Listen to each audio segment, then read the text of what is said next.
हम सबकी लाइफ में एक बहुत बड़ी प्रॉब्लम है जो हम सबको आगे बढ़ने से, ग्रो करने से या हमारे अंदर का जो सुकून है, हमारे अंदर का जो पीस है,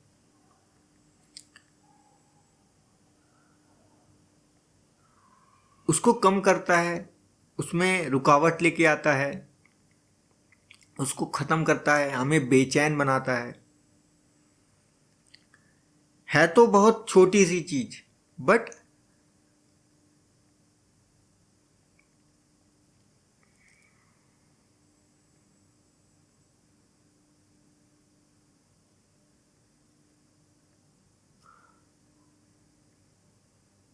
इतनी बड़ी हो गई है वो कि जब तक उसका सल्यूशन नहीं मिलता हम कुछ कर ही नहीं सकते। हम सबको लगता है कि हमारी लाइफ तो ख़त्म हो चुकी है,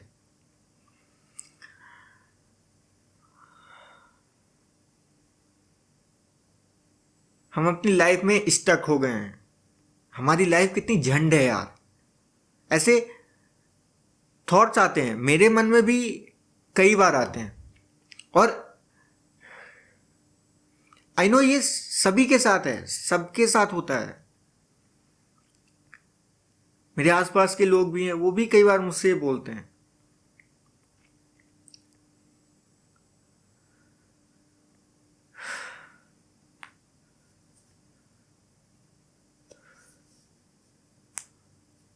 और इसके कई सारे रीज़न हैं, कई वजह से हम ये चीज़ फील करते हैं।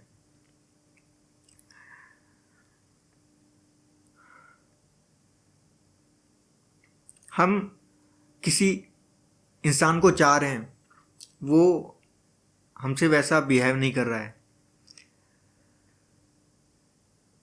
हमारी कैरियर में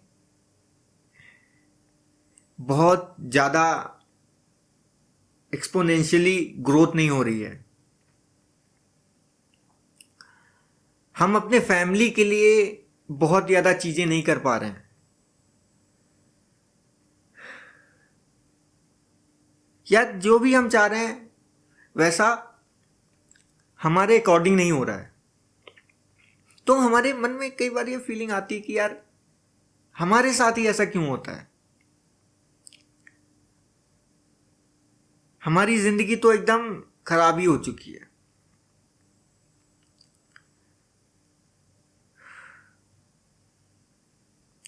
एंड इसके साथ साथ एक और रीज़न है, ये जो हम सोशल मीडिया पे लोगों को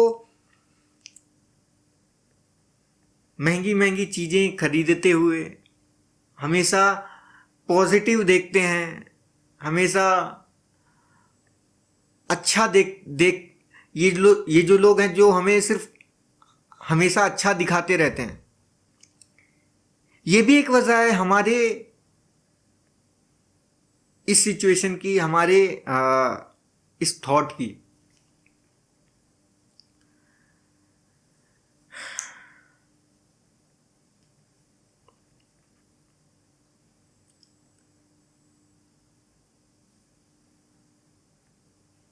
बट ऐसा नहीं है।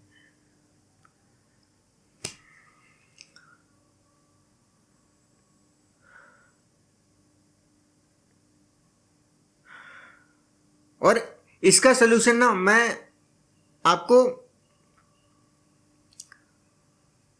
मैंने जो देखा है, मैंने जो फील किया है, मैंने जो एक्सपीरियंस किया है, उससे आपको दूंगा, उससे आपको देना चाहता हूँ। मैं जस्ट ऐसे ही निकलता हूँ ना बाहर ऑफिस के लिए, या बाहर जाता हूँ, मैं भी मैं सच बताऊँ, मैं भी अभी 1-2 दिन 3 दिन पहले भी सेम थॉट था। मतलब मैं ये सोच रहा था मेरे साथ ही ऐसा क्यों होता है, रात भर सोचा, बट दूसरे दिन जब उठा तो मेरे सामने से एक एक लड़का मेरे सामने से ऐसे गुजरा, जिसके हाथ में सफाई करते हैं ना, वो उसके हाथ में वो सफाई करने के लिए उसने अपना वो ले रखा था, और वो मेरे सामने से गया।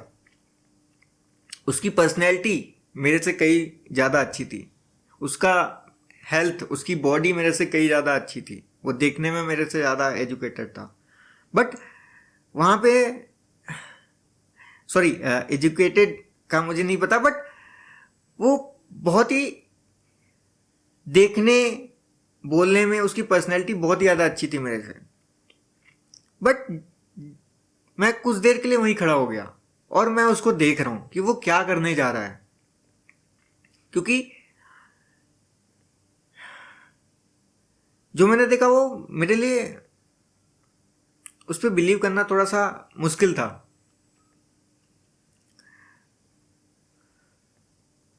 मैंने देखा वो वहाँ पे साफ सफाई का काम करता है, ठीक है, तो वो अपने साफ सफाई के काम में लग गया जाके। देन वहां से मुझे फील हुआ कि यार मैं कहाँ हूँ, मुझे दिखना स्टार्ट हो गया, मुझे दिखा कि मेरी औकात क्या है, मेरे पास है क्या, मेरी वो फीलिंग कहाँ चली गई कि मुझे क्या मिला, मैं आ, मैं मेरी लाइफ कैसी है, झंड है या क्या है, मुझे सच में रियलाइज हुआ।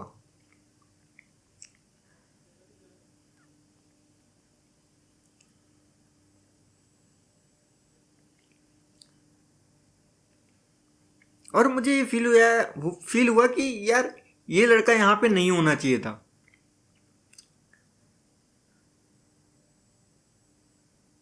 बट कई बार सिचुएशंस होती हैं। साथ ही साथ मैं जहाँ खाना खाने जाता हूँ मेस में, 45-50 एज के लोग जब खाना सर्व करते हैं ना,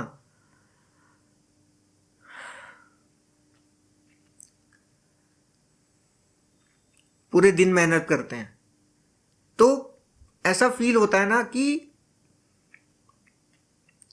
यार सब ठीक है,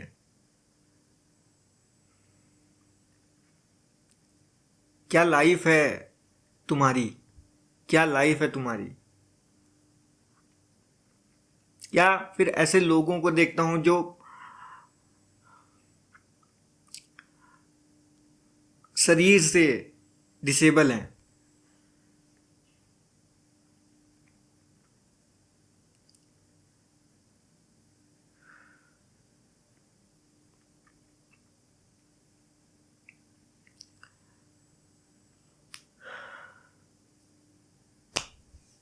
एंड होता है, मैं बहुत टाइम फील करता हूँ यार, मैं बहुत बार फील करता हूँ, मैं आपसे ये बात बोल रहा हूँ, लेकिन सबसे ज़्यादा मैं ये प्रॉब्लम फेस करता हूँ। दैट्स वाई मैं आपको ये बता रहा हूँ कि होता है कई बार वो मुझे वो डायलॉग याद आ रहा है कि मुन्ना भैया वाला, कि बहुत तकलीफ होती है जब आप योग्य हों और आपको वैसी चीज़ें ना मिलें। तो सच में लगता है कि हम योग्य हैं, लेकिन हमको वो चीज़ें नहीं मिल पा रही हैं किसी भी रीज़न की वजह से। हम नहीं पढ़ पा रहे हैं, हमारे ऊपर फैमिली का बर्डन आ गया है, रिस्पॉन्सिबिलिटीज़ इतनी ज़्यादा हो गई हैं, अनवांटेड खर्चे हो रहे हैं, अनवांटेड तबीयत खराब हो रही, सारी जिम्मेदारी हम ही क्यों उठाएं, क्यों हम ये सारी चीज़ें बियर करें, ये सारे क्वेश्चन आते हैं यार। बट जब मैं ये सारी चीज़ें देखता हूँ ना कि उस लड़के को और अपने आसपास के लोगों को इन्वायरमेंट में, देन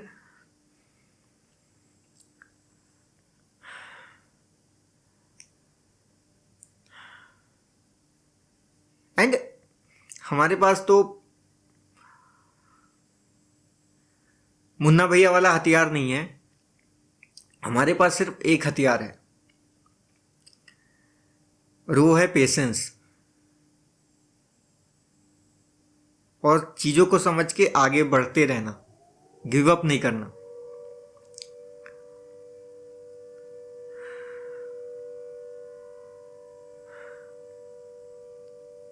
ऐसे ही मेरी मेरी ऑफिस में मेरे एक कलीग से बात हो रही थी। उन्होंने मुझे एक स्टोरी बताई, मैं वो भी स्टोरी यहाँ पे आपके साथ शेयर करना चाहता हूँ। उन्होंने बताया कि एक अनपढ़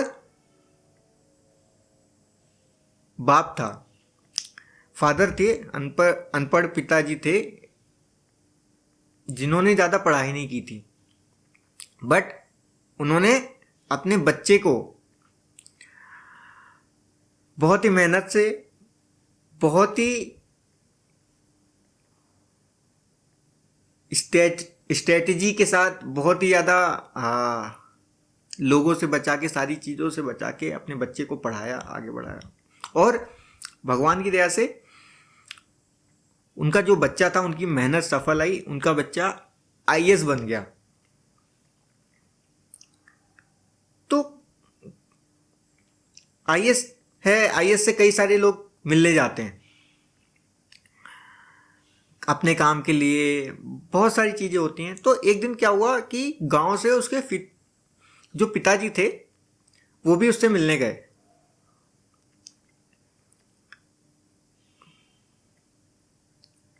तो सरकारी चीज़ों में क्या होता है कि इंसान बैठा रहता है, वेट करता है, ठीक है। जब बाबू साहब लोग खाली होते हैं, देन हमें मिलने का टाइम मिलता है, हमारा काम सुनते हैं, देन हमारा काम करते हैं। तो सेम हो गया कि उसने बताया, बहुत लोग, मतलब बड़ा आदमी होता है तो उसको उसके साथ रिश्ता भी जोड़ते हैं। तो कई सारे लोग आते हैं वहाँ पे। जब वो गए, उन्होंने भी बताया कि मेरा ये बच्चा है, मैं उसका बाप हूँ, ठीक है, मैं उसका फादर हूँ, मैं उसका पिता हूँ।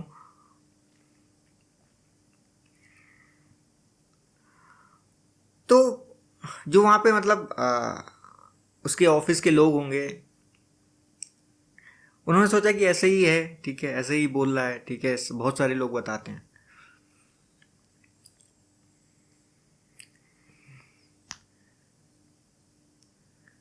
तो लेकिन जब शाम को पूरा दिन वो ऐसे ही बैठा रहा।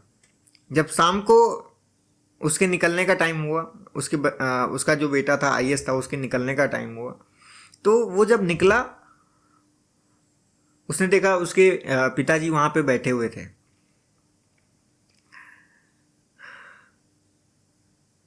देन उसने पूछा कि यार तुमने बताया नहीं, ये मेरे पिताजी हैं, ये है, ऐसा है, वैसा है।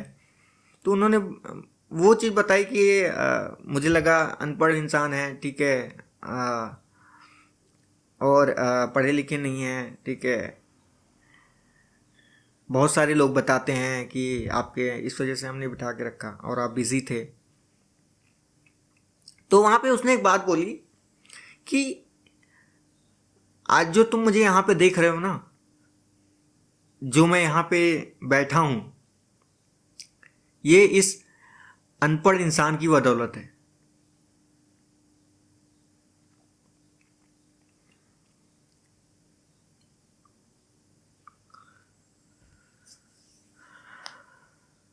सो एक इंसान के पीछे बहुत सारे लोगों, एक इंसान के सक्सेस के पीछे बहुत सारे लोगों का हाथ होता है। यहाँ पे ये स्टोरी बताने से मेरा सिर्फ एक मतलब है कि प्लीज़ यार, आपके परिवार वाले, आपकी फैमिली, आपके आसपास के लोग, आपके जो लोग भी हैं वो आपको चाहते हैं, उन्होंने बहुत मेहनत की है आपको, आपके पीछे, आपको बड़ा करने में, आपको पढ़ाने में, या किसी भी चीज़ में। बहुत उम्मीदें होती हैं लोगों को आपसे। उम्मीदों का मतलब ये नहीं कि वो आपसे कुछ रिटर्न में चाहते हैं, वो बस ये चाहते हैं कि आप हैप्पी रहो, सभी चीज़ों से फुलफिल रहो, कोई प्रॉब्लम ना हो। सो अपनी फैमिली के लिए ऐसा मत सोचो, अपने लोगों के लिए ऐसा मत सोचो। कि ख़त्म हो गया है, झंड है, ये है, बहुत है यार, देखो उसको।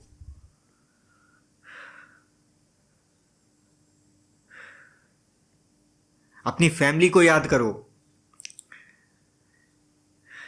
ऐसे लोगों को देखो, ऐसे लोगों को याद करो जिनसे आपको सीखने को मिले, उसको याद करो।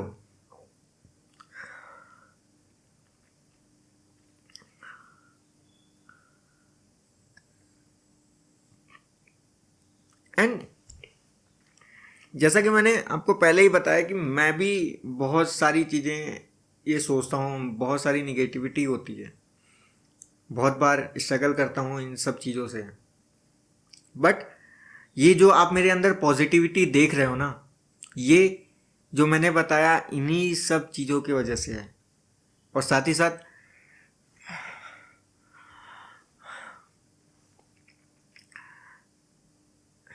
मेडिटेशन एंड नाम जाप की वजह से।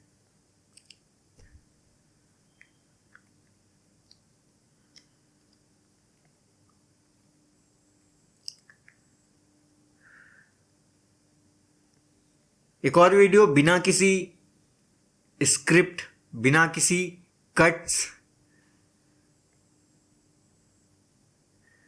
और बिना किसी एडिटिंग के, सिर्फ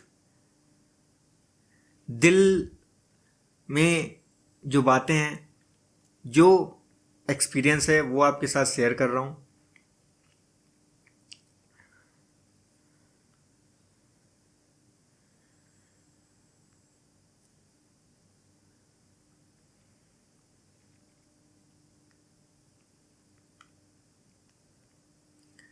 प्लीज़ इन सब चीज़ों को समझो और लाइफ में ग्रो करना स्टार्ट करो, रियलिटी में ग्रो करना स्टार्ट करो।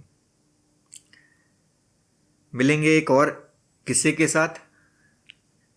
हरे कृष्णा।